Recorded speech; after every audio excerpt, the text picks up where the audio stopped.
Before humans ruled the world, planet Earth was a land of giants. Snakes the length of buses. I am still, to this day, completely amazed by this animal. Ocean killers with jaws big enough to swallow a person whole. These jaws were able to rip out this big chunk of car. And predators that dwarf T-Rex. We're talking something of enormous length that could slice you with one motion. But of all the creatures that have ever lived, which is the biggest? Using the latest discoveries and cutting-edge science, we're going to reveal a top 10 of the biggest beasts ever that have walked the earth, swum the seas, and soared the skies. This is awesome!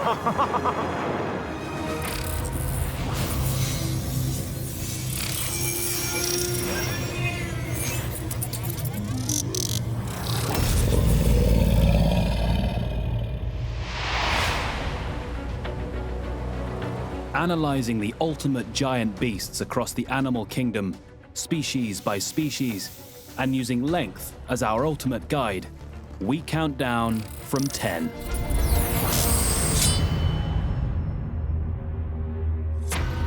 And first on our list is a creature you'd never expect.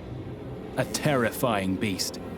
The biggest insect that ever lived.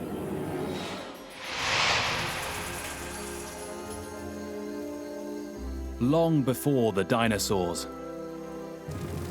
a winged giant terrorized the skies.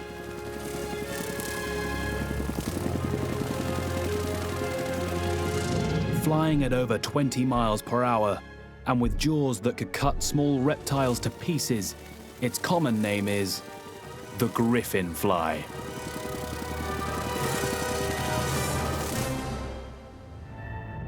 A clue to this ancient megabug was discovered in 1940 in Noble County, Oklahoma, in the southern United States.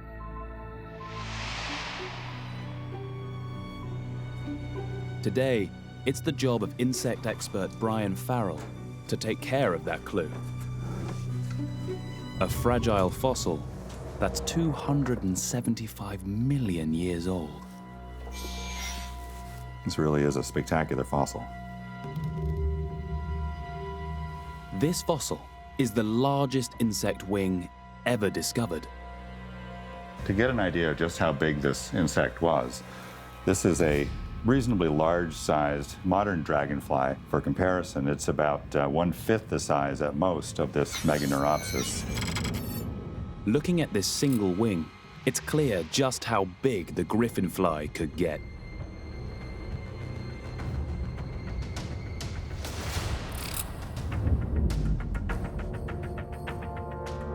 It had 4 wings, the biggest pair spanning 2.5 feet across. That makes it 6 times larger than many modern dragonflies.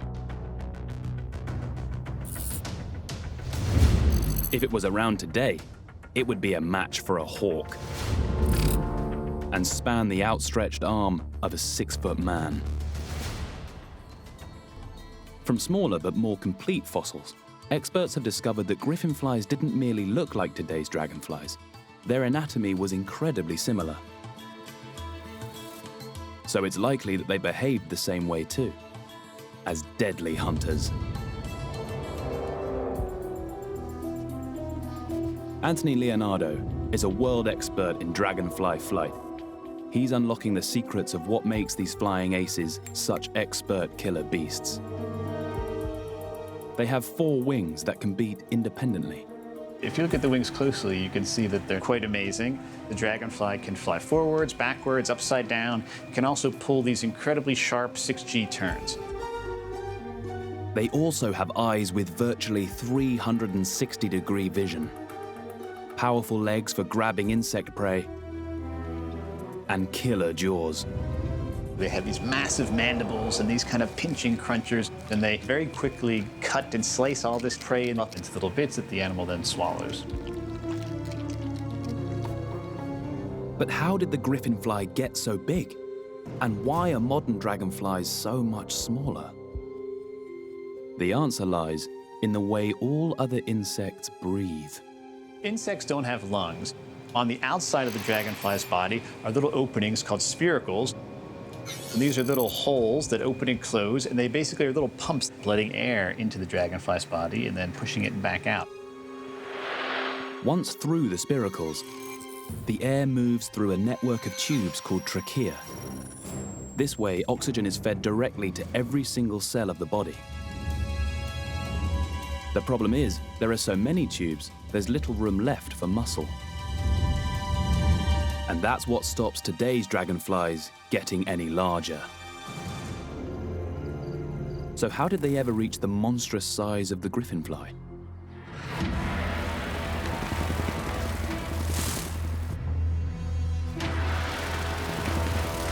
How did they pack enough muscle into their bodies to power giant wings? One paleobiologist at Midwestern University, John Vandenbrooks, believes he has the answer. He's doing experiments to uncover the secrets to what makes a bigger bug.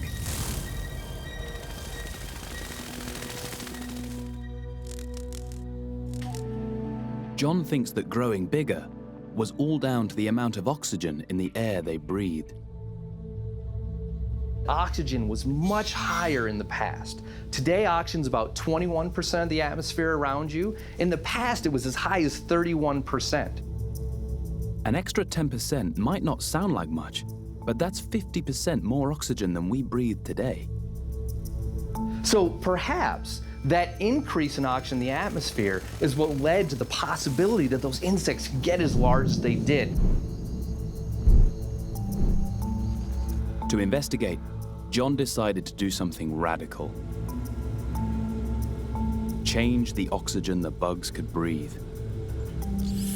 First, he takes cockroaches and breeds them at far lower levels of oxygen than today. In this top chamber, we have cockroaches reared under lower oxygen levels, about 12%. And you can see how large this individual is.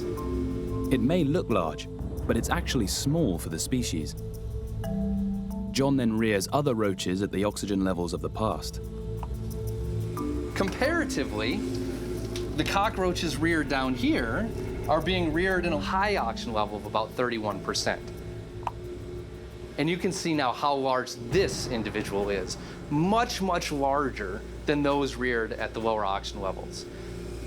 And it's even more pronounced if we're able to compare the two animals. The results are clear and astonishing. More oxygen means bugs can have a smaller internal breathing system.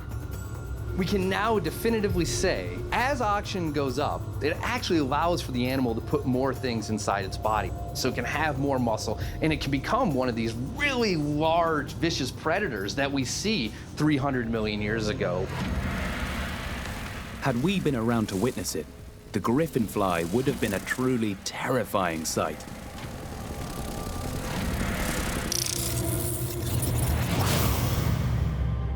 This was the biggest insect ever to fly Earth's skies. But our next beast is far, far bigger.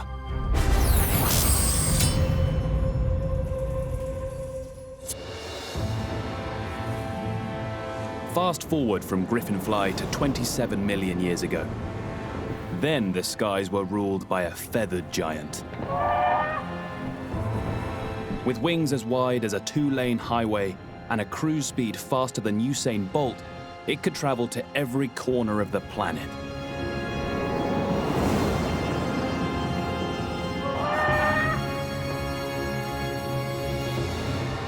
The evidence of this giant first came to light in South Carolina in the USA.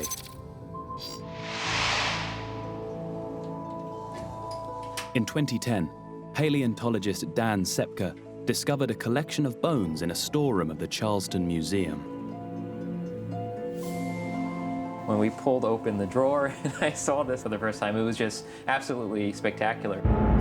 Laying the bones out, Dan could see this was no ordinary find. has this skull with these bony, toothed jaws that almost looks like a crocodile. But it wasn't any kind of reptile. What Dan had discovered was the largest flying bird of all time.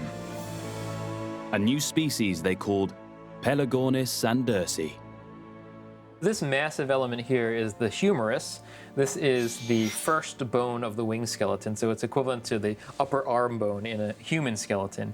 This bone in particular is longer than my entire arm, and so we have a remarkably long wing. The giant bird's body was 6 feet long. With a 24-foot wingspan, the largest bird alive today, the Wandering Albatross, could fit easily under one of its wings. Pelagornis' wingspan rivaled that of a Harrier jump jet. Everything about the skeleton tells us this bird must have flown. But how could something this big possibly have stayed airborne? A closer look at the bones provides Dan with a vital clue. Like flying birds today, its bones are hollow and super thin. The bone wall is about 1 millimeter thick, and so this animal would have been very lightweight for its size. There's less weight to support in flight. It rivaled the wingspan of a fighter jet, but this giant bird weighed only 48 pounds. Less than a third of the weight of an adult human. Light as it was, one bone still cast doubt on its ability to fly. This bone, the scapula, is the equivalent to our own shoulder blade. And you can see it's just so small. It's actually almost comically small, and this certainly reveals that this bird was not a high-powered flapper. If it wasn't flapping its wings, how did Pelagornis fly? Flight biomechanics expert Mike Habib believes the answer lies with this. I'm out here to try hang gliding for the first time. I'm really excited. I'm hoping this will give me some idea of what being a Pelagornis will be like. A hang glider has a similar wingspan to Pelagornis. It's also lightweight, has a hollow tubular skeleton, and a large rigid wing. The physics don't change, so an airplane wing or a hang glider wing looks fundamentally very similar to an animal wing, even though they're made of different stuff. The only way Mike or Pelagornis could get airborne would be to run into the wind. Hoping that I run properly and we launch and I don't have to be like one of these people that gets dragged along on their face. Okay, you ready to take off? Ready to take off. Okay.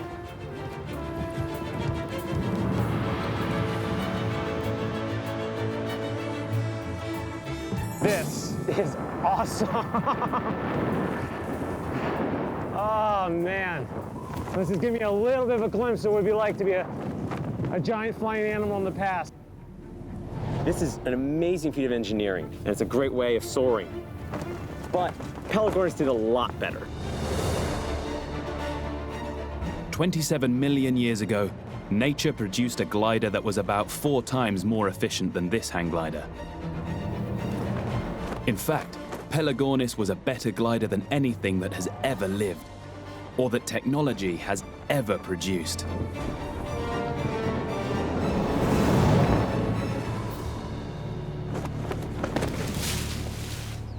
So we were in the air for a good 10 minutes, nice long flight, but Pelagornis would have been one of the champions of long-distance flight. Probably could stay in the air for weeks at a time, maybe even months at a time. Staying aloft for long periods was essential for Pelagornis. Its bony teeth, ideal for catching fish, reveal it was a seabird. 27 million years ago, Pelagornis was living in this open sea environment.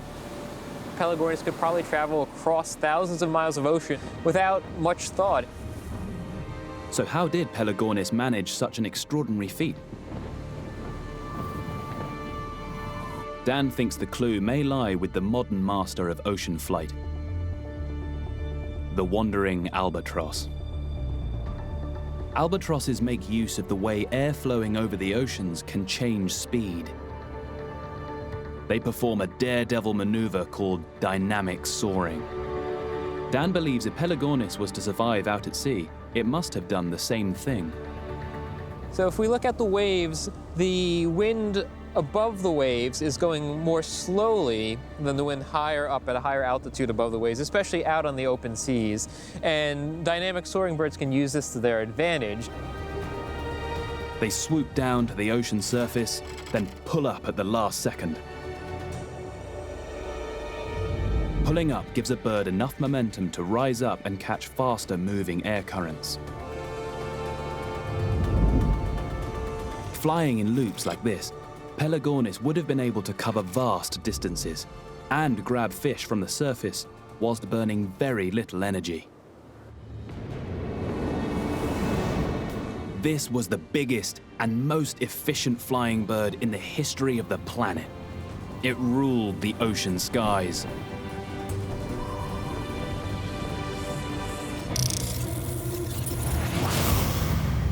Pelagornis was at the limit of how big birds could grow and still get into the air.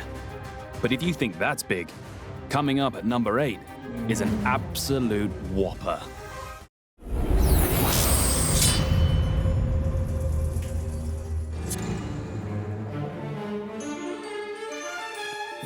Imagine walking into a modern zoo where they'd somehow managed to resurrect the largest mammal to walk the earth.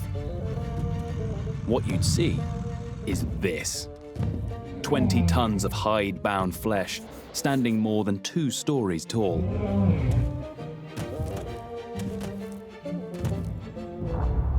Evidence of this ancient mega-mammal emerged in the 20th century in what is now Pakistan. But today, this evidence is far from Asia. Paleontologist Mikhail Fortelius is investigating an extraordinary collection of the beast's bones in London's Natural History Museum. Easy. This colossal skull is testimony to its sheer size.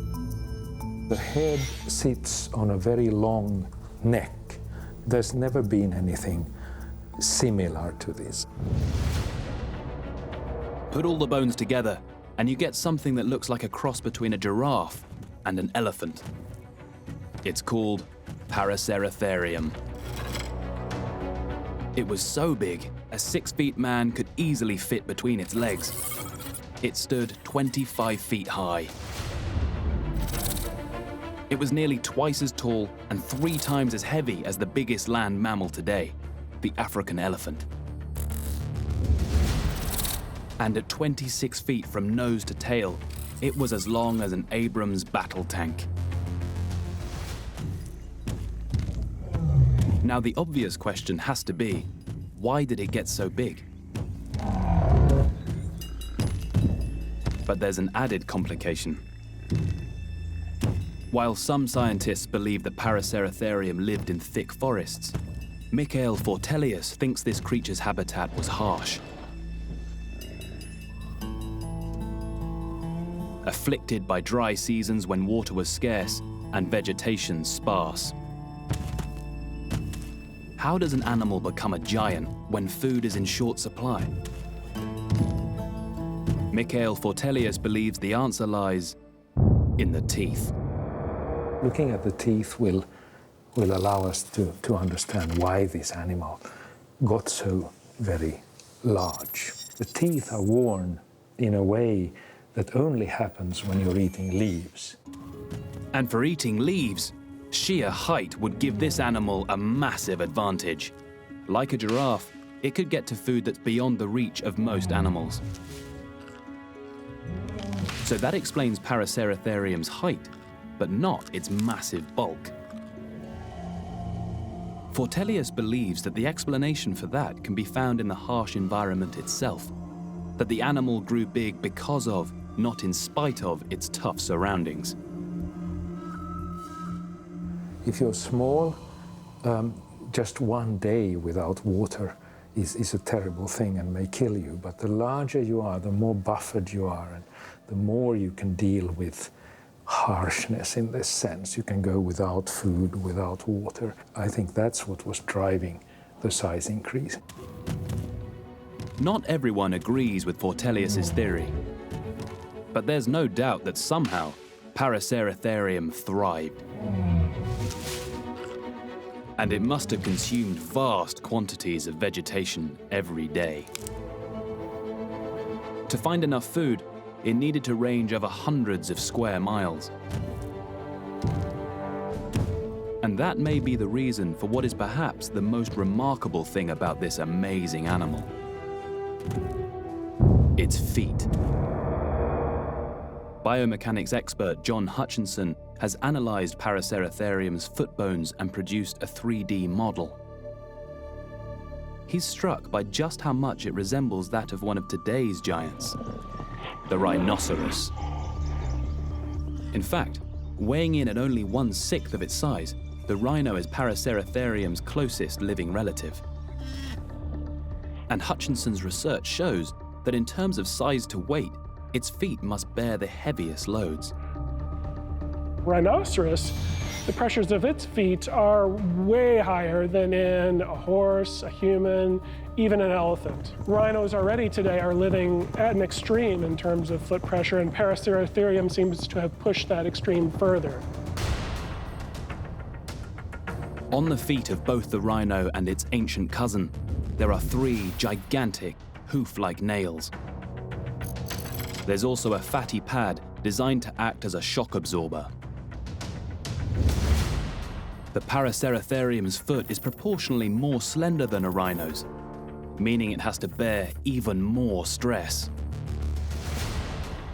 My calculations suggest that Paraceratherium might have borne as much as 50% more pressure on its feet than a rhinoceros does. In fact, this was the heaviest mammal ever to walk the Earth. And John's calculations suggest one extraordinary fact. Paraceratherium would have put more pressure on its feet than an average tank's treads would put on the ground. That's pretty staggering. This was the biggest land mammal ever. And with footsteps this heavy, you'd have been well advised to stay out of its path. So far on Top 10 Biggest Beasts Ever, we've met a deadly dragonfly the size of a hawk, a giant bird the size of a plane, and a mega mammal twice the size of an African elephant. But next up is an even bigger beast that could launch into the skies.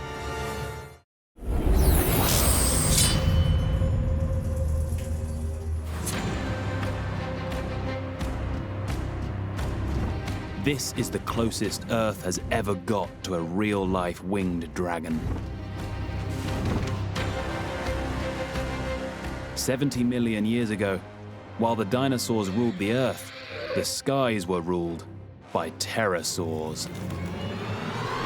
Their name means winged lizards.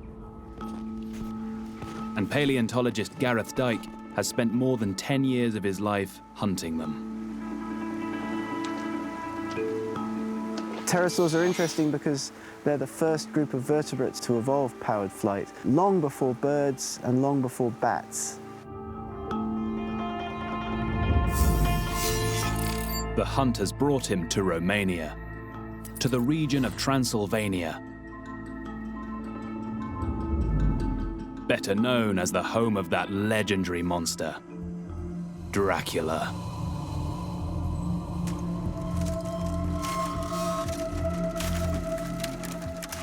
"70 million years ago, the climate in this area was much different. Big islands in a tropical sea with lush vegetation, lots of animal and plant life, and quite high temperatures. Couldn't be more different to the weather today." These red sandstone cliffs hold a huge number of fossils. As the rock erodes, more and more are revealed. So what we have here are some of the bones of pterosaurs that we've collected from this area in the last few years. This one, for example, it's about 6 centimeters in length. So it would have come from an animal that would have had a wingspan of 1 or 2 meters, 6 feet. Average size for pterosaurs. But then, in 2008, Gareth's colleagues climbed down the cliffs and discovered something extraordinary. This neck vertebra from the same part of the neck in a giant pterosaur. It's quite short, quite robust, but gigantic compared to a normal-sized pterosaur vertebra that you can see here. And you can see immediately that we're looking at animals of gigantic proportions. When the neck bone was mapped onto a model of the pterosaur skeleton, it became clear that this was one of the largest members of the pterosaur family ever discovered, comparable to giant specimens found in the USA. At up to 16 feet tall, these massive pterosaurs could stand nearly 3 times taller than a human, tall enough to look a giraffe in the eye. Their front limbs were also vast wings that, when unfurled, could stretch up to 36 feet across, the same as a modern Learjet. It had a beak more than 5 feet long, perfectly suited to preying off other animals. And no living creature has ever had a larger wingspan. While it seems obvious that giant pterosaurs flew, they're so large, experts have puzzled over how they ever got off the ground. We already know that Pelagornis, with its 24 feet wingspan, was as big as a bird could get and still fly. The difficulty of just getting off the ground at this size stopped flying birds getting any bigger. So how did a 550-pound pterosaur with a 36 feet wingspan get into the air? Flight biomechanics expert Mike Habib has made it his mission to find out. He has been studying the bones of one particular giant pterosaur, Quetzalcoatlus. Discovered in Texas, this species is of similar giant size to the one found in Transylvania. Mike focused his attention on the pterosaur's wing. This is the skeleton of Quetzalcoatlus. You can see the massive bones of the wing. This is called the humerus, it's the bone of the upper arm. Mike conducted a forensic analysis of the bones. I used CT scans to look inside of the bones, and I found that most of the bones in the wing were very hollow. The bone wall of it is only 3 millimeters thick. It's mostly air by volume. This makes the skeleton very light, but inside the upper arm bone, a dense internal scaffold reinforces the bone, especially near the shoulder. And that's not something you see in a bird wing. This bone is far stronger than needed for flight, stronger even than needed for walking. So why would the pterosaur possibly need such powerful forelimbs? Then Mike noticed another clue. A giant groove in the bone. This could mean only one thing: a huge tendon. A giant tendon would run in along the groove here and then wrap around the wing pivot joint and ends up at the tip of the wing. The tendon would have been about as big around as my wrist. The super size of this tendon led Mike to form a unique theory. The pterosaurs were using the tendon's elastic power to catapult themselves into the air. Tendons and the muscles attached to them have a certain amount of springiness. You can stretch them and then they snap back. Basically, a giant crossbow. Mike used the skeleton to model how this might work. A giant pterosaur like this one, to take off, would start by crouching on its back legs, and then it would unload the legs first, vaulting over the giant wing, and then it would push against the ground, using up all that stored energy and pushing itself as fast as possible into the air. There is still one living creature that uses this kind of vaulting launch. It's plain to see when you watch a vampire bat take off. But vampire bats only weigh 2 ounces. So could the same principle work on the scale of a giant pterosaur? Mike has come to a local firing range to find out. So what we have here is a modern crossbow, and it's a very effective way of talking about pterosaurs.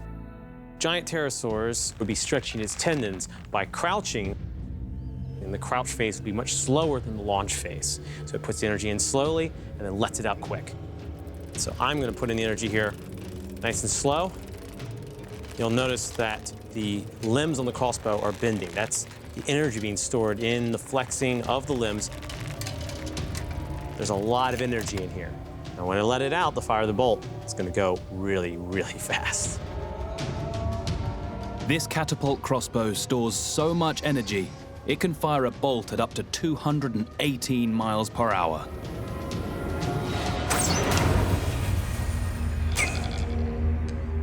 Wow, there's a lot of energy in this bow. It doesn't have much kick because it's really well engineered, but you can tell that bolt's coming out of there real fast. The crossbow can fire this lightweight bolt hundreds of feet through the air. Not a bad shot. But how do these mechanics scale up to a 550-pound pterosaur? By storing all this energy in this giant tendon, big pterosaurs would have been able to take off like a rocket, launching a mass about the same as a grizzly bear into the air in under half a second. Mike calculated that pterosaurs only needed to get 6 feet off the ground. That would give them just enough room to unfurl their vast wings and beat for the first time. Then when they're airborne, just like giant birds, they glide.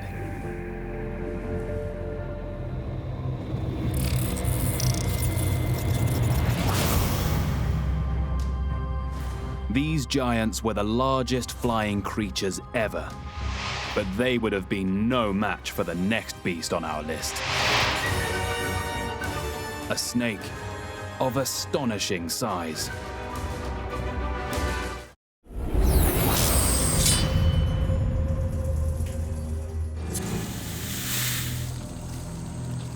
This is the story of a creature that looks like it belongs in a Hollywood B-movie.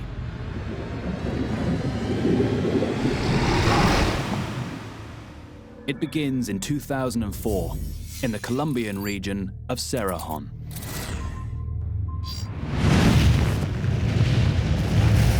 A vast mining operation had exposed a fossilized forest dating to just after the extinction of the dinosaurs. Paleontologist Jonathan Block led an expedition to the site. He returned with something extraordinary. This is what we found. This is a recognizable vertebra. When we originally discovered this, we thought maybe it was the vertebra of a crocodile. But this was no crocodile. John had identified the vertebra of the largest snake ever to roam the earth, Titanoboa. This is the largest vertebra from the backbone of a 17-foot-long anaconda, which is the most massive snake alive today. When you compare the anaconda vertebra to the 60-million-year-old fossil, Titanoboa's true size becomes clear. That comparison is really incredibly dramatic. It even still takes my breath away. Using the anatomy of today's giant snakes as a guide, Block's team set about reconstructing Titanoboa's skeleton, piecing together the fragments. They called in fossil snake expert Jason Head to verify their findings. The numbers that we kept getting were so incredible in terms of its weight, its length, and its girth. At first, I was suspicious we were doing the math right. At 2.5 feet across, Titanoboa would struggle to fit through your front door. Weighing in at over a ton, it would be 4 times heavier than the largest snakes alive today. And at 45 feet, it would be as long as an American school bus. So we're looking at a lower jaw that would have been this long, about 4 times the size of a large giant python today. Titanoboa theoretically could have probably opened its mouth wide enough for you or I to actually stand in it. Right. What's clear is that this snake was simply too large to live on land. Because it was such a massive snake, it would have had trouble supporting its own weight. This animal probably would have had to spend most, if not all of its time in the water. And it would have found plenty to prey on. In its ecosystem, Titanoboa lived with giant crocodilians, it lived with giant turtles and these giant fishes, and it probably could have eaten all of them. It's some 60 million years since Titanoboa became extinct, so it's a little difficult to meet one now. But again, experts can use today's snakes to get close. This is a reticulated python, the longest species alive today. These are the closest living relatives to Titanoboa, and a lot of their anatomy is similar to Titanoboa, and from that we infer very similar behaviors. Constriction, ambush predation. In the case of anacondas, living in aquatic environments. At this moment in our interview, Goldie the python chooses to flex her muscles. That's better. This isn't an attempt to treat Jason as prey. It's simply her normal movement. She in a good mood still? But when actually on the hunt, she's deadly. When boas and pythons constrict their prey, they're putting so much pressure on the circulatory system of the prey animal that they actually induce a heart attack. They can stop the heart by squeezing so hard. Snakes have been recorded constricting at 25 pounds per square inch. Delivered by a snake Titanoboa's size, that would easily be enough to crush prey as big as a rhino. To find out what this kind of force looks like, snake expert Rhys Jones is overseeing a little test, using a collection of heavy machinery. We've got an experiment set up which will help us to try and visualize exactly the type of forces needed to overcome these huge prey items. So what we've got here, we've got a truck. This is fixed in place. This big yellow rope here is representative of our snake, and it's got, as you can see, 2 coils here around this oil drum. The oil drum is representing our prey item. It's full of water, it's sealed. That's gonna take some pressure to be able to crush that. So we're gonna need muscle. Cue a 7-ton tractor with a 190 horsepower engine. This versus a sealed barrel ought to be a tough test.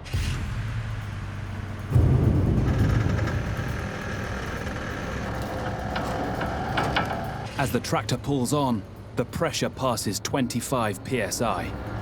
That's the pressure of today's largest snakes. But Titanoboa had 4 times the muscle mass, and estimates say it could pull off crushing forces of up to 110 pounds per square inch. The same pressure as having an 8-ton truck parked on your chest.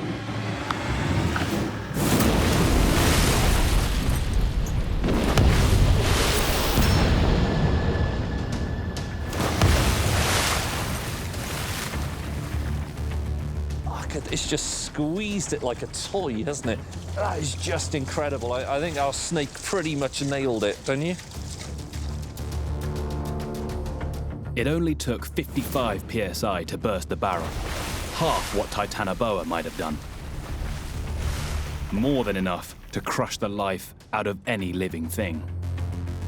I mean, look at the damage to this oil drum. Could you imagine if that type of pressure was applied to you? You wouldn't last 2 seconds. Titanoboa's phenomenal crushing force made it the apex predator on Earth for 10 million years.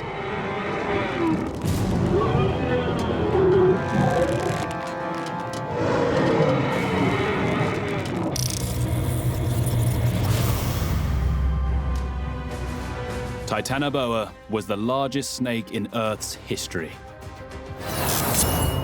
Nearly twice the wingspan of the biggest flying bird, and 9 feet longer than the wingspan of the largest flying creature.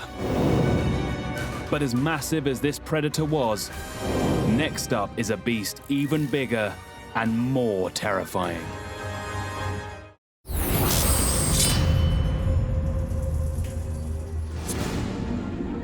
At first glance, this beast looks like a cross between a giant turtle and a mega crocodile.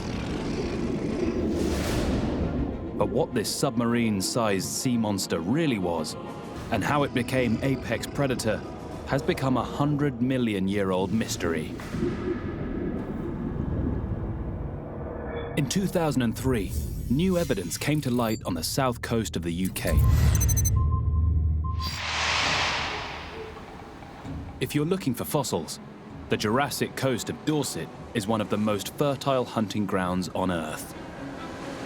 Kevin Sheehan has been coming here for more than 40 years.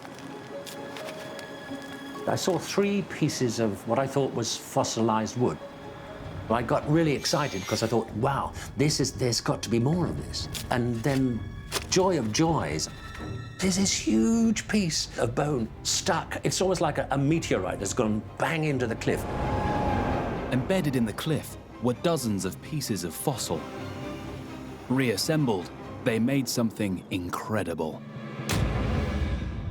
The most complete skull ever discovered of a pliosaurus. Paleontologist Richard Forrest is an expert on these ancient monsters. This is a giant killing machine. This pliosaur was the top predator. It was the peak of the pyramid. They were basically just big, powerful brutes that devastated anything in their way. It's an awesome animal.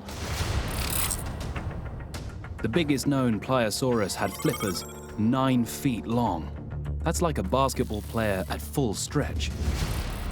If it swam in today's waters, it would have been bigger than a Navy patrol boat. That's 45 feet. In terms of weight, it would have taken about 44 compact cars to balance out one pliosaurus.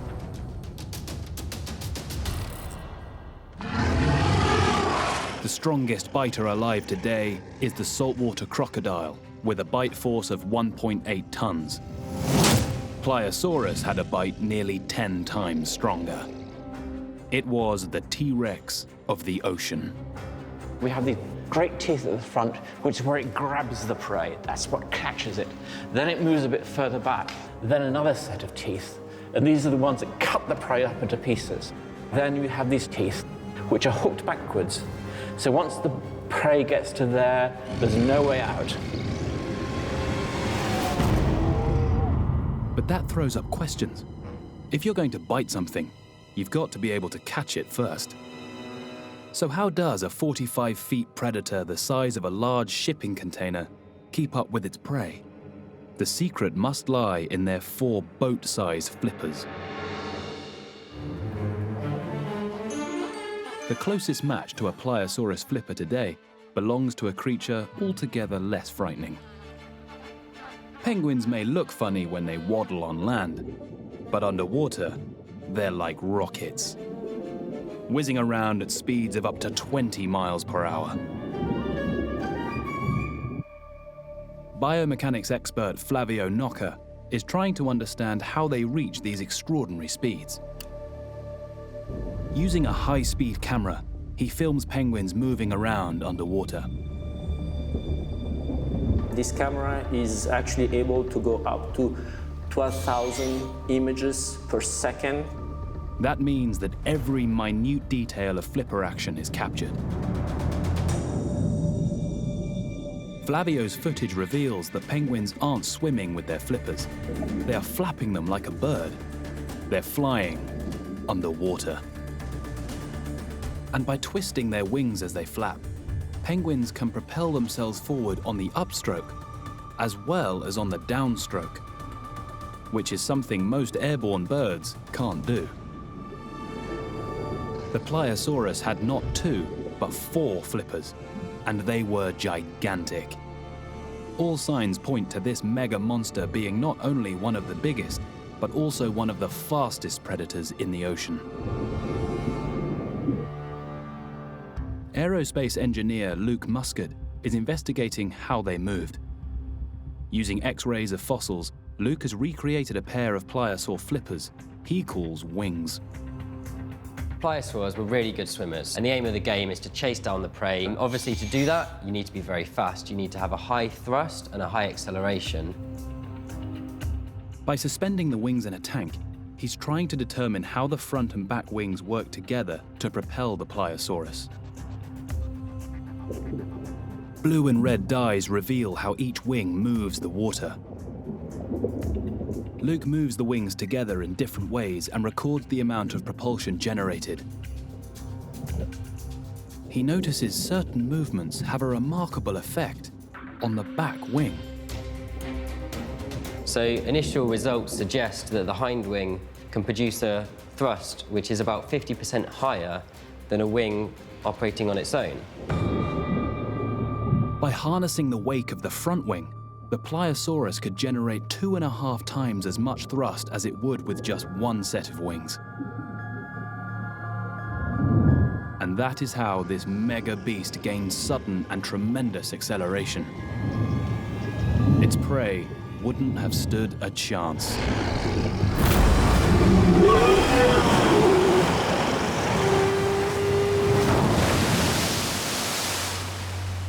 Pliosaurus is just the latest on our lineup of the top 10 biggest beasts ever.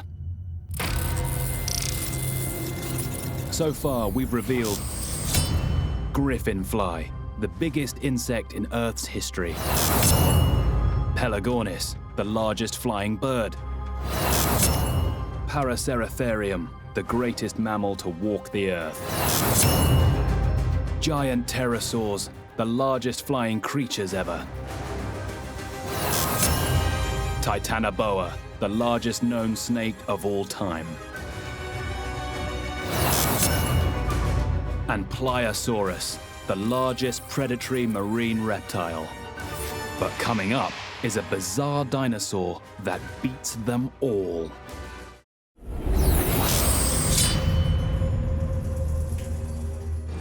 New discoveries of one of the strangest dinosaurs ever are rewriting the textbooks. A monster dinosaur with vicious teeth. Claws almost as big as a human arm. We're talking something of enormous length that could slice you with one motion. And a massive spiny sail. The spines are taller than a person. Every now and then, we come across really bizarre dinosaurs. In my book, it's the most bizarre dinosaur out there.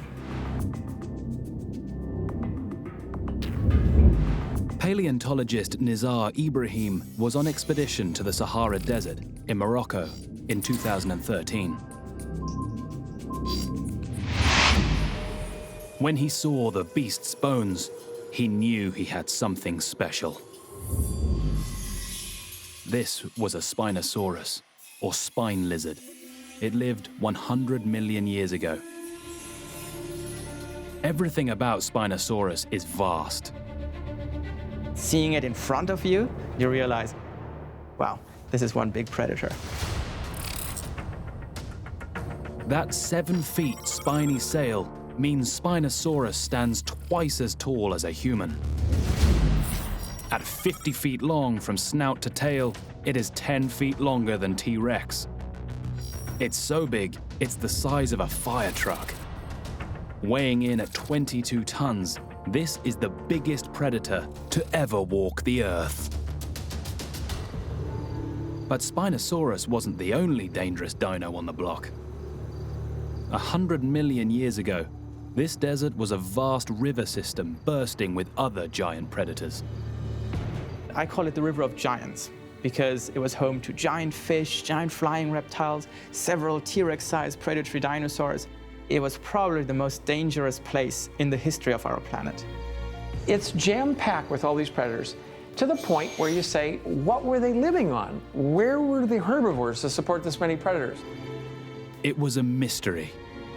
With so few plant-eating dinosaurs to feed on, what enabled Spinosaurus to survive here and become the biggest predator of all? As Nizar and his team looked closer at the bones, they began to find clues. Strange features that marked this predator out from other dinosaurs, like T-Rex. This animal didn't look anything like T-Rex or other predatory dinosaurs. It was like working on an alien from outer space. For starters, the teeth were an unusual shape. Spinosaurus, it's really all about grabbing prey and holding it in these massive jaws with long conical teeth. So these teeth are great to grab slippery prey. At over 5 feet long, these jaws were capable of swallowing prey the size of a person whole. Next, Nizar noticed that for a predatory dinosaur, the front limbs were unusually long. Though not all experts agree, Nizar believes Spinosaurus may have even walked on them. And the back feet were just as strange.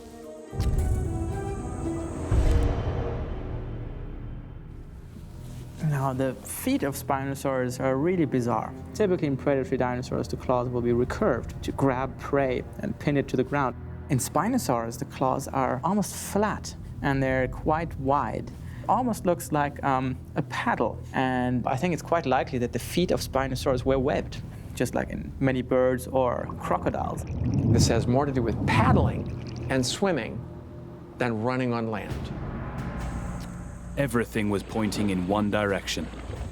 This looked like a beast that swam and hunted in water. This was a dinosaur that was doing something no other predatory dinosaur was adapted to do. This is a river monster. This was an extraordinary discovery. It suggested Spinosaurus hunted fish, giving it a major advantage over the other dinosaur predators. But if Spinosaurus was swimming, how did it hunt? How could something this bulky chase down enough fast-moving fish to grow to monster size? To find out, the team scanned the bones. A CT scanner allowed scientists to record the fossils in 3D and see inside them. Suddenly, the skull from another Spinosaurus started to reveal new secrets. This is the tip of the snout of Spinosaurus. So when you look at the outside of the snout, you have all these openings, and it's really unusual. The CT scan revealed that inside the skull, a complex network of tubes runs from the holes to the brain. It's really a network of openings. And so clearly there's something happening there. There's probably some kind of sensory function. It reminded Nizar of some of today's deadliest predators. Crocodilians.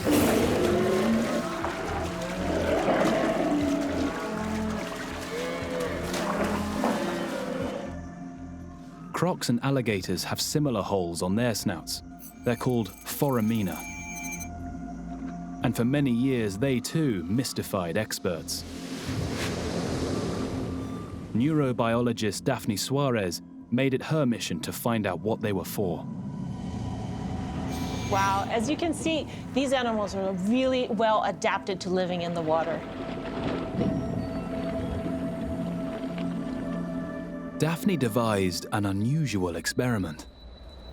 She put young alligators into a tank, blocked up the foramina on their snouts, and then turned out the lights. I have the animals in complete darkness so they can't see, their ears are covered so they can't hear.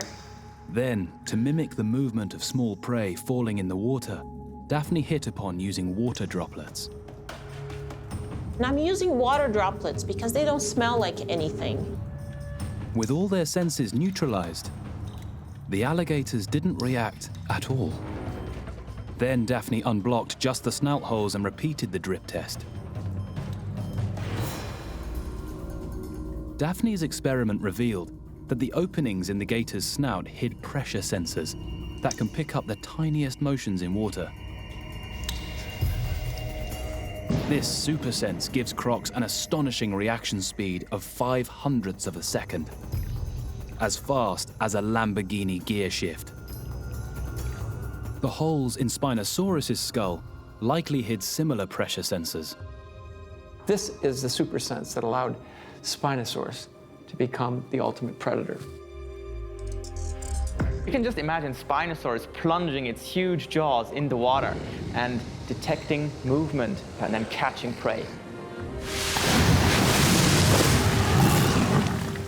This super sense and the ability to hunt in water as well as on land made Spinosaurus the biggest predator to ever walk the earth.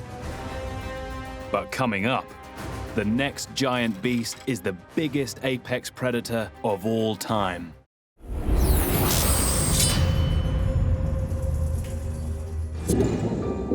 Stalking the oceans from 16 million to 3 million years ago, the biggest apex predator ever, Megladon.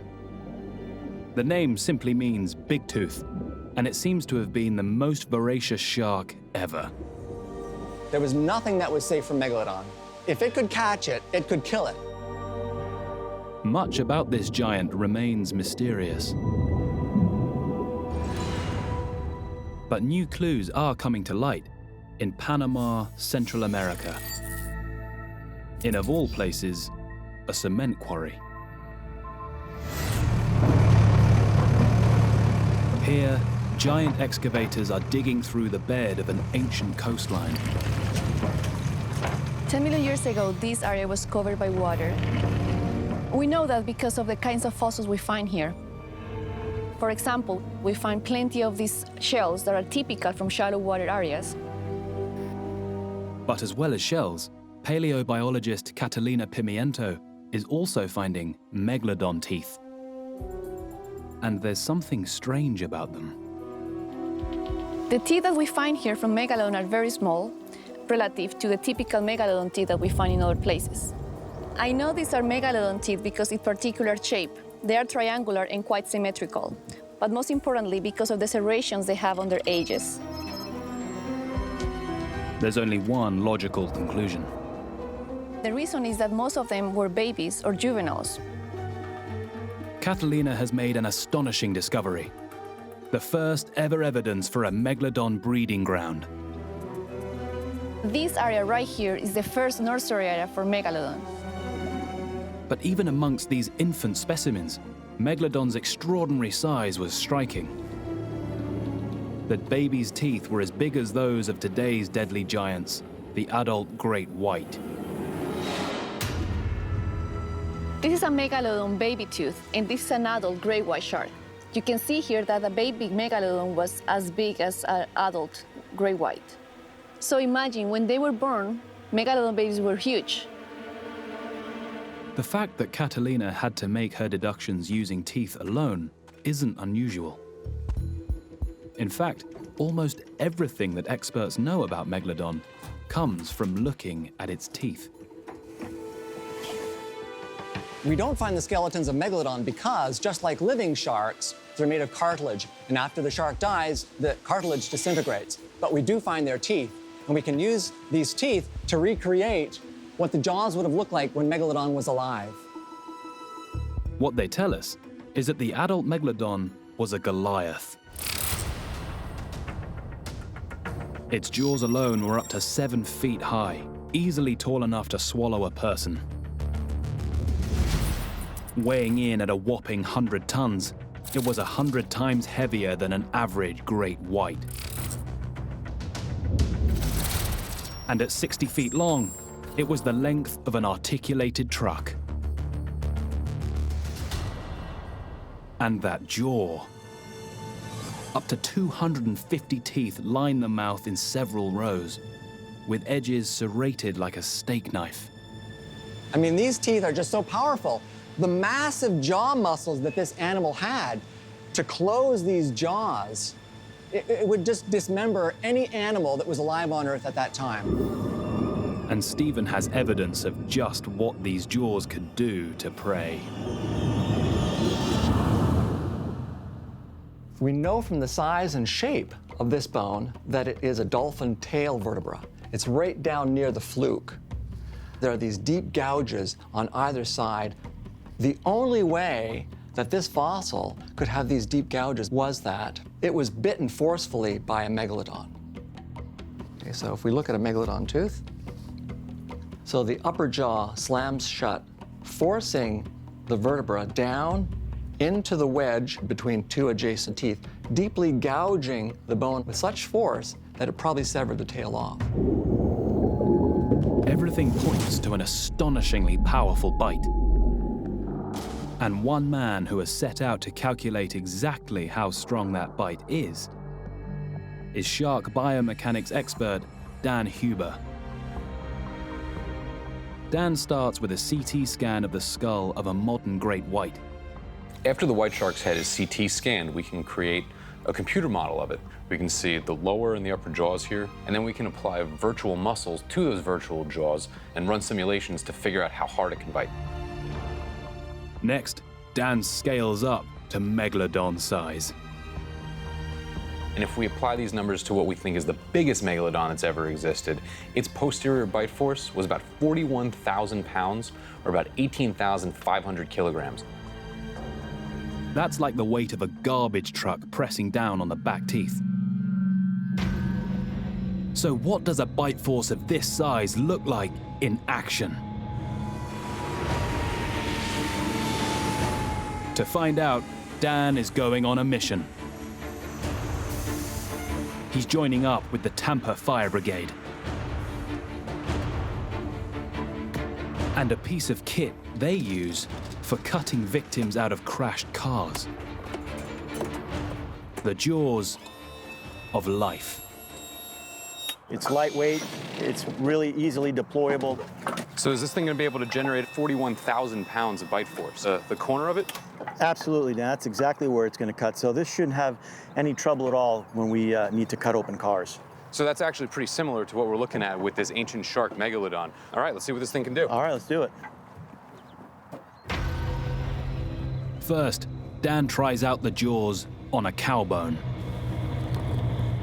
Something similar to what Megalodon got to chew on. Let's go ahead.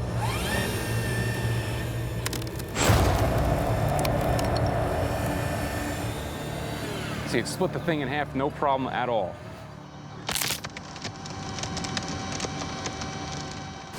Next up is the car.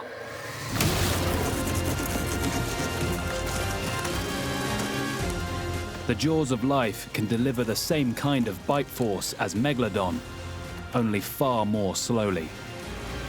Megalodon was capable of biting through the car in a split second. From this, we know that Megalodon could tear through ancient whales, we know that it could tear through ancient sea turtles, and apparently it could even tear through this car. Megalodon was the biggest predator that's ever existed, and its bite force was the highest bite force that's ever happened in any animal in the history of the planet.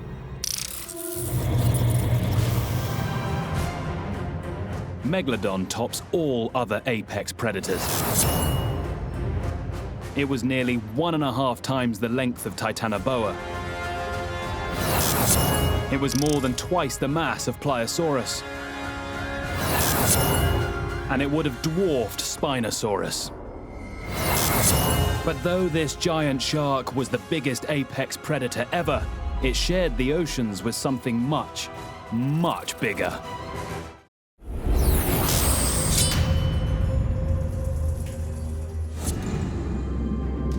They are the largest living creatures on Earth, and the heaviest in history. Propelled by vast tails, they spend much of their time in the deep oceans.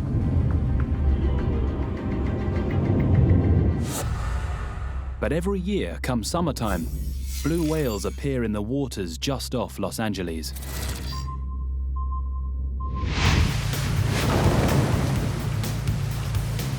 For ecologist Ari Friedlander, it's an unmissable opportunity to study them.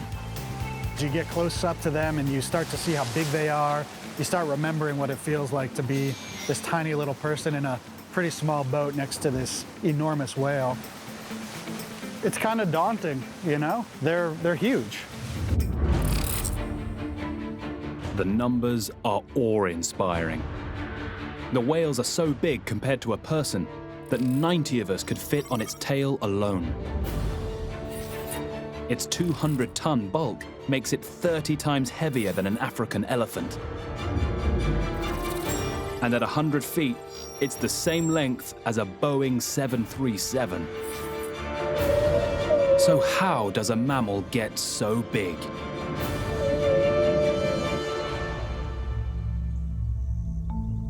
It's only when a whale washes up dead on the beach that scientists get a chance to really study their anatomy.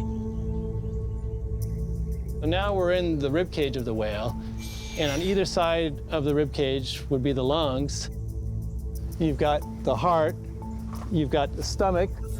A heart the size of a car connects to 1 million miles of blood vessels, enough to reach to the moon and back twice. But there's one feature that's supersized beyond all others: the mouth. Rather than hunting one big animal, blue whales use their enormous mouths to catch entire shoals in one go. They feed on tiny shrimp-like crustaceans called krill. Many people think that it's amazing that the largest animal that's ever existed feed on such a tiny animal, but no blue whale is going, oh, there's a krill. I think I'll take that one. What they're doing is they're trying to find huge, dense swarms of krill, and a prey item for a blue whale is not one of these guys, it's thousands and thousands and tens of thousands of these guys. Though the whale's gullet is so small it would choke on a loaf of bread, its mouth can take in 220 tons of water in one go. For anything roughly comparable, you'd have to look at something like this. The DC-10, a specially modified firefighting airliner. It swapped passenger seats for a massive water tank. This is the biggest tanker flying in the world. It carries 12,000 gallons or 44,000 liters of liquid, which is roughly 4 to 10 times the size of any other airplane. Used to fight forest fires, the DC-10 releases enough water to cover the length of 10 football pitches in a single drop.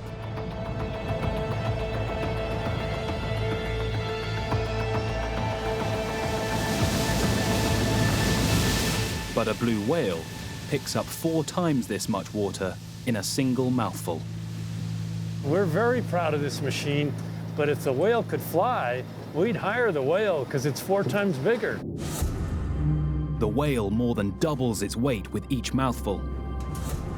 And what follows is one of the weirdest operations in the natural world. When the whale opens its mouth to feed, the water pushes its elephant-sized tongue all the way back to its belly button. The tongue is super stretchy and expands out, lining the mouth and creating a huge sac full of water and krill. Then, mouth closed, the whale rams the tongue forward like a piston. It forces the water out through sieve-like grills called barlenes until only the krill is left inside. The energy required to perform this maneuver is colossal. In fact, in a single day, blue whales burn up to 3 million calories, the equivalent of 10,000 hamburgers. How does a creature burning this much energy find enough food to become a giant? The answer must lie in how they hunt. But as whales hunt krill hundreds of meters underwater, witnessing this behavior has been almost impossible, until now.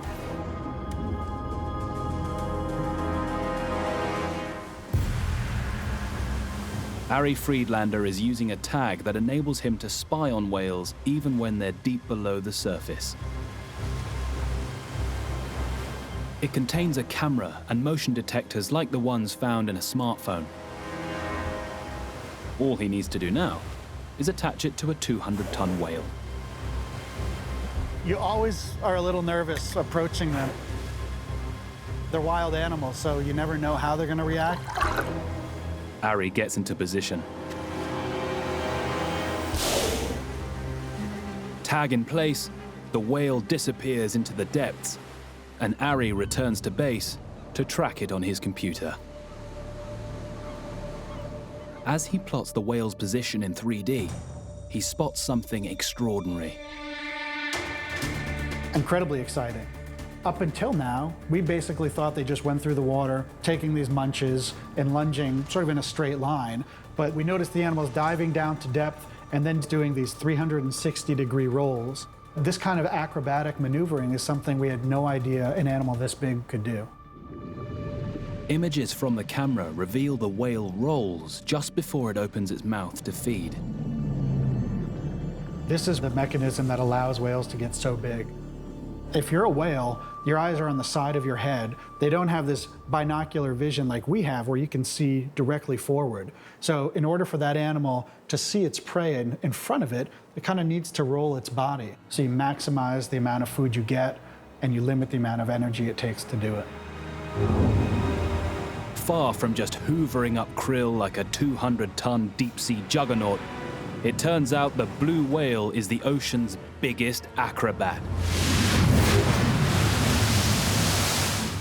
So far on Top 10 Biggest Beasts Ever, we've met the hawk-sized Gryphon Fly, a bird the size of a fighter plane, a mammal as big as a tank, a pterosaur the size of a Learjet, a snake the length of a school bus, an ocean killer nearly 50 feet long, a dinosaur that dwarfs T-Rex, a shark 100 times heavier than a great white, and the largest creature ever to swim Earth's oceans. The blue whale is very nearly the largest beast that's ever lived. But there's one beast that's even longer, and it takes the title of Biggest Beast Ever.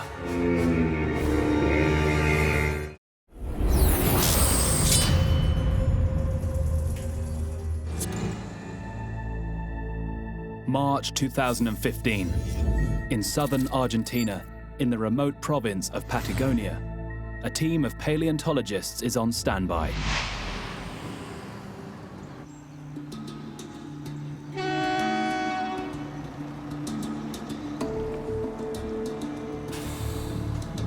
Lucio Ibericu has been waiting for this moment for months. Ok, finalmente el titanosaurio acá en el museo. Llegó a casa. Inside this truck are some of the biggest bones on the planet. It's very good, very happy. Everything here now. And after 5 years in the United States undergoing scientific analysis, they're coming home. More than 50 crates hold the bones of just one dinosaur. Each bone is enormous. Yet, as big as they are, these bones are just a clue to a creature that was even larger. The biggest beast ever to walk the Earth. The journey to this moment began in 2005. Lucio was part of a team of paleontologists prospecting for dinosaur bones.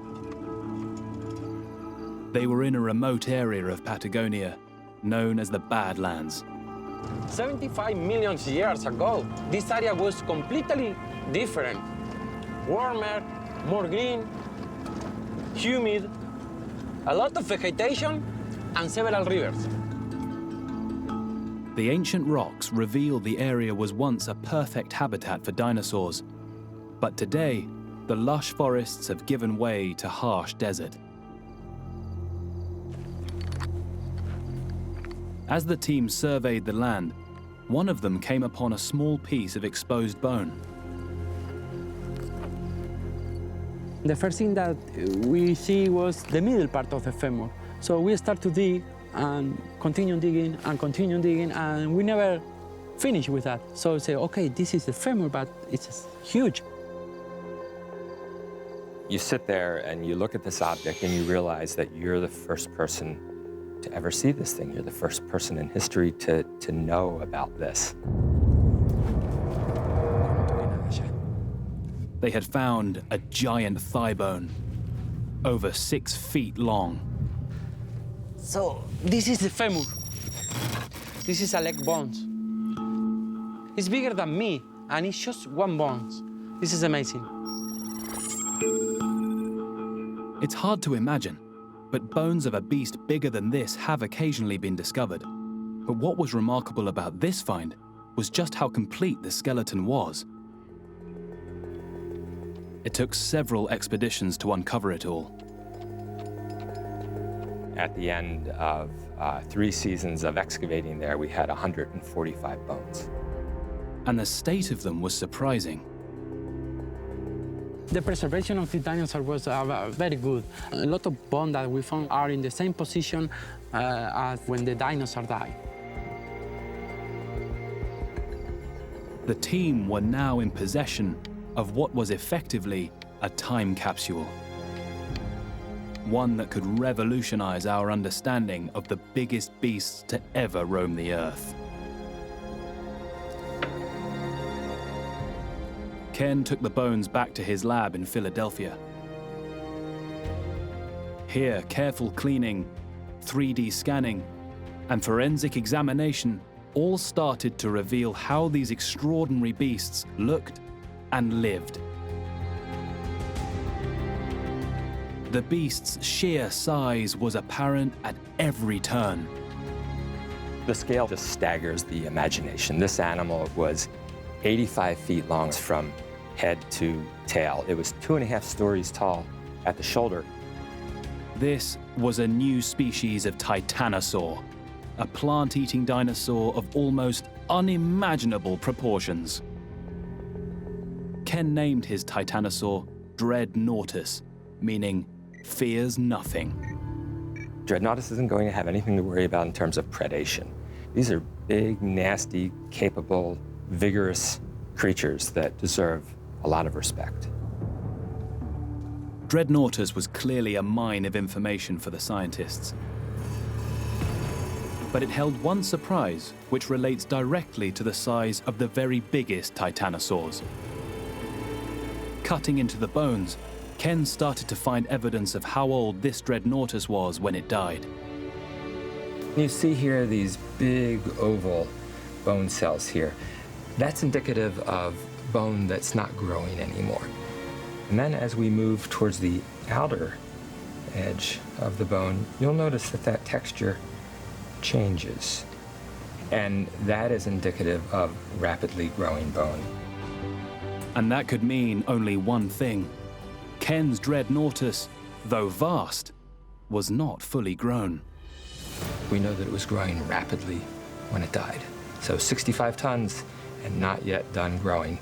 That means there are bigger Dreadnoughtus out there. We don't know how big this dinosaur could have gotten. But then comes another clue. Titanosaur wasn't like our other giants, Megladon and blue whale. It didn't start life at monster size. Paleontologist Gerald Grellet-Tinner has uncovered stunning evidence that reveals the last piece of the jigsaw. He's investigating a site in northern Argentina, an area that was once a harsh volcanic landscape.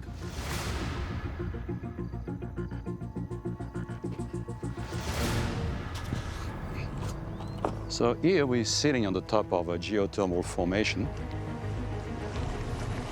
At the time of the dinosaurs, this area was a geothermal hotspot with steaming vents and hot water pools.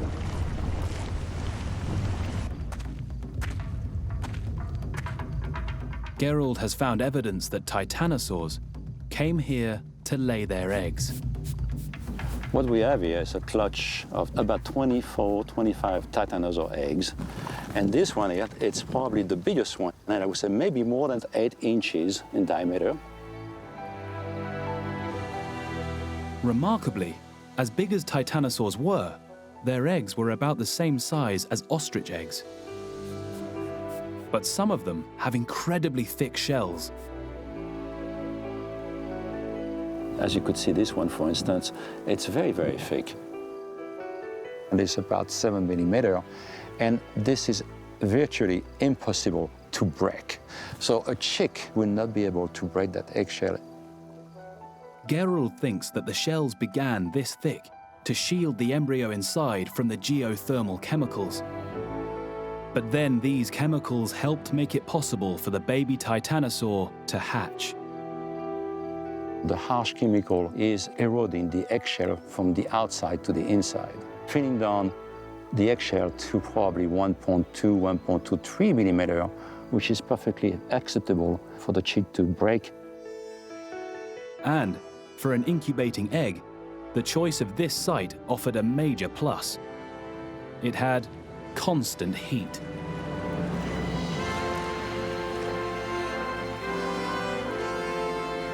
But baby titanosaurs had one big problem. Once hatched, they were no bigger than domestic cats. Not great in a world teeming with hungry predators. There's a premium on growth when you're on the menu. And so they grow very rapidly to get to the point where they can be impervious to predation. And going from the size of a cat to having thigh bones over 6 feet long means one serious rate of growth. Baby titanosaurs have an early burst of growth, and that burst never stops. They just keep growing as fast as they possibly can.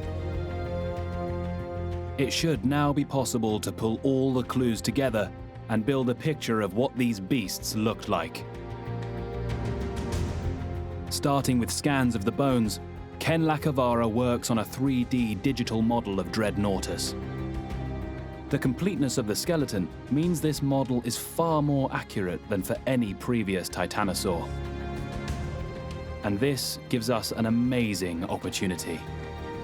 We can take the model and scale it up to match the bones of Argentinosaurus, the largest titanosaur ever found.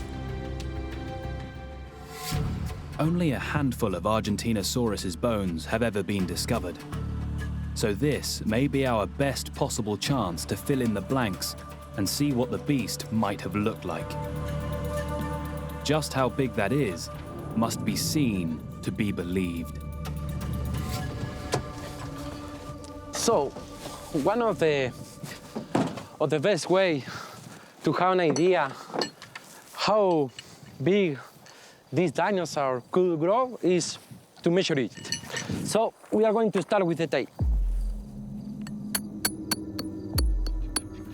Using Dreadnoughtus's skeleton as a guide, Lucio maps out how Argentinosaurus may have stood on this ground. Its tail alone would be the length of Titanoboa at 45 feet. So this is the tail. Adding its body takes Lucio to 70 feet, longer than Megladon. So this is the tail and the body, and now the neck. The neck and head is another 60 feet, giving a total length of 130 feet. That's bigger than blue whale and Paraceratherium put together. All the pieces in place, it's time to reveal the biggest beast ever to walk the earth. Meet Argentinosaurus, the biggest beast ever. From the tail to the front of the head should be about 130 feet.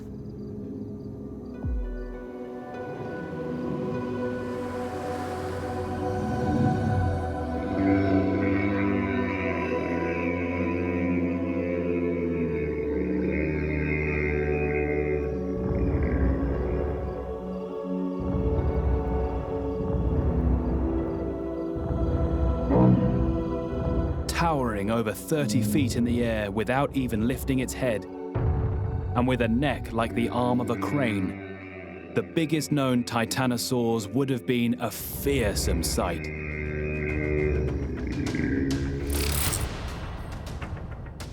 Standing over 3 stories tall, a 6-feet person wouldn't even reach the knee of an Argentinosaurus. At 90 tons, it likely weighed as much as 11 T-Rexes. And 130 feet from tail to mouth, it was the length of the Space Shuttle orbiter.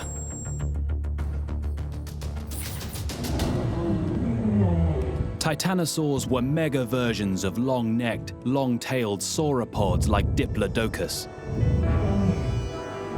Just their stomachs alone were likely the mass of an elephant. And just 1 foot was big enough to crush 20 people. So what was the secret to their mega size?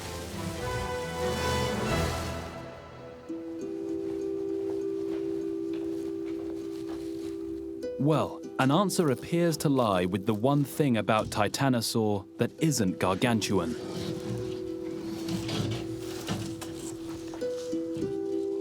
Its head.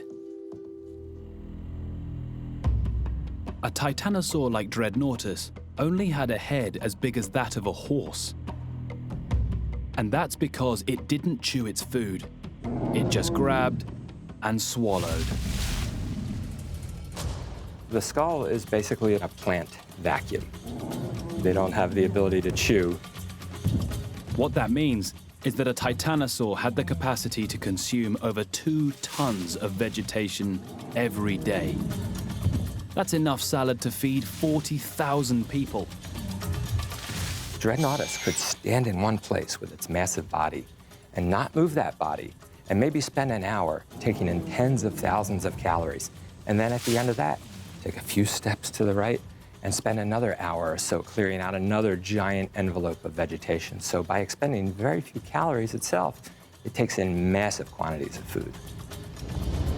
This basic strategy made titanosaurs some of the most efficient eaters of all time, and it allowed them to reach monster size.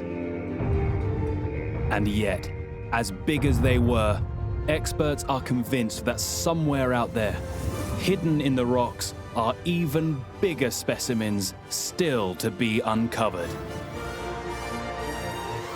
The top 10 biggest beasts ever are giant creatures at the top of their evolutionary trees.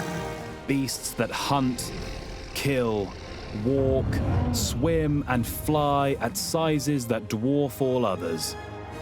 Between them, they've mystified scientists, broken the record books, and colonized every continent on the planet.